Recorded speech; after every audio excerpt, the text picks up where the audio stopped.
Пайгамбарыбыз саллаллаху алейхи вассаламдын аялдары азыр айтып беребиз, мында каласа, аялдардын кээ бирлери Пайгамбар саллаллаху алейхи вассаламдын өзү нике кылып, махрын төлөп алган. Кээ бирлери олжо болуп келген. Олжо болуп келген, Пайгамбар саллаллаху алейхи вассалам азат кылган, азат кылып туруп, анан нике кылып алган. Саллаллаху алейхи вассалам.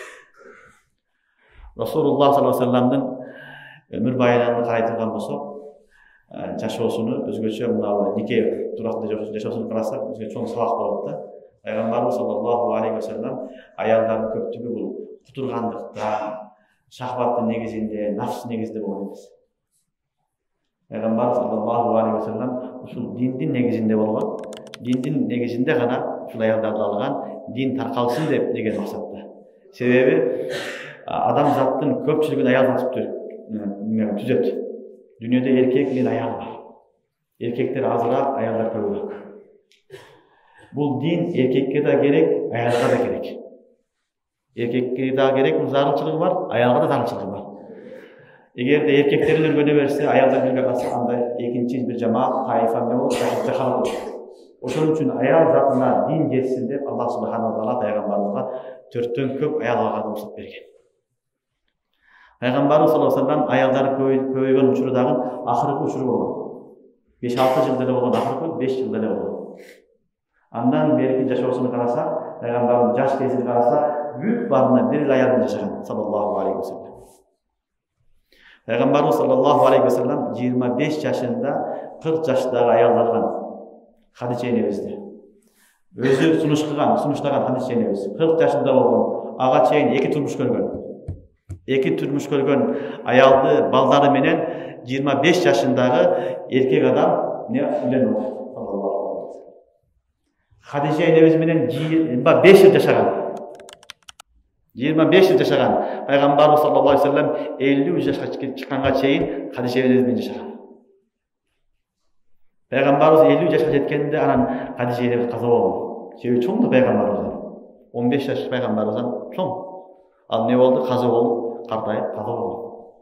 Кийин пайгамбарыбыздын жаш балдары бар, аларга эне керек болгондон кийин, туугандары үй бүлөсү айткандан кийин пайгамбарыбыз саллаллаху алейхи вассалам Сауда энебизди алган. Сауда энебиз дагы Хадича энебизге окшогон чоң кемпир болгон. Кемпир болгон, ошо балдарыма, кыздарыма эне болсун, ушуларды карасын деп Расулуллах саллаллаху алейхи вассалам Сауда энебизди алган. Меккеде болгондо ал дагы пайгамбарыбыздан 10 жаш, 20 жаш чоң аял болгон. Чоң аял болгон. Анан пайгамбар алейхиссалам саллаллаху алейхи вассалам Меккеден Мадинага хижрат кылганда бир эле аялы менен Сауда энебиз менен келген. Демек не болду? Расулуллах саллаллаху алейхи вассаламдын жашы 53-54 келип калды. 54 жашка келип калды Мадинага көчкөндө Расулуллах саллаллаху алейхи вассалам. Мадинада 10 жыл жашады, кийин вафат кылды пайгамбар саллаллаху алейхи вассалам. 63 жашта вафат кылат. Көчүп келгенде 53 жашында болгон саллаллаху алейхи вассалам. Бир аял. Анан бир жылдан кийин Айша энебизге үйлөнгөн. 3-чү аялы ким? Айша разияллаху. Андан кийин бир жылдан кийин Хафса энебизге үйлөнгөн. Умар разияллаху. Андан кийин пайгамбар саллаллаху алейхи вассалам Зайнаб бинти Жахш энебизге үйлөнгөн. Куранда азыр окудуңар өткөн сабактарда. Бул 5-хижриде үйлөнүп атат. Пайгамбар алейхиссаламдын тарыхын карасак, Расулуллах саллаллаху алейхи вассалам акыркы 55 жаштан 60 жашка чейинки аралыкта гана аял алган. Бир гана кыз аял алганы, бир гана Айша энебиз, калганы бүт бардыгы дева.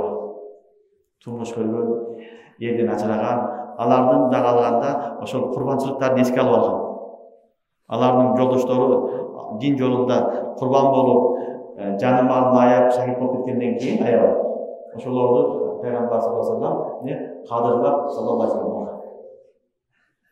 Караганда 60 жашта анта аял көбөйүшүнүн кажети жок. Кереги жок. Бир аялды башорун болот.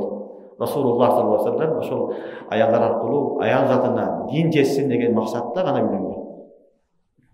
Андан кийин арада анан башка аялдарды алган. Мисалы Жуайра разияллаху, Сафия разияллаху, буларды Пайгамбар саллаллаху алейхи вассалам туткун болуп келгенден кийин азат кылып алган. Пайгамбар саллаллаху алейхи вассалам буларды алганда дагы башка коомдорду өзүнө тартыш үчүн алган.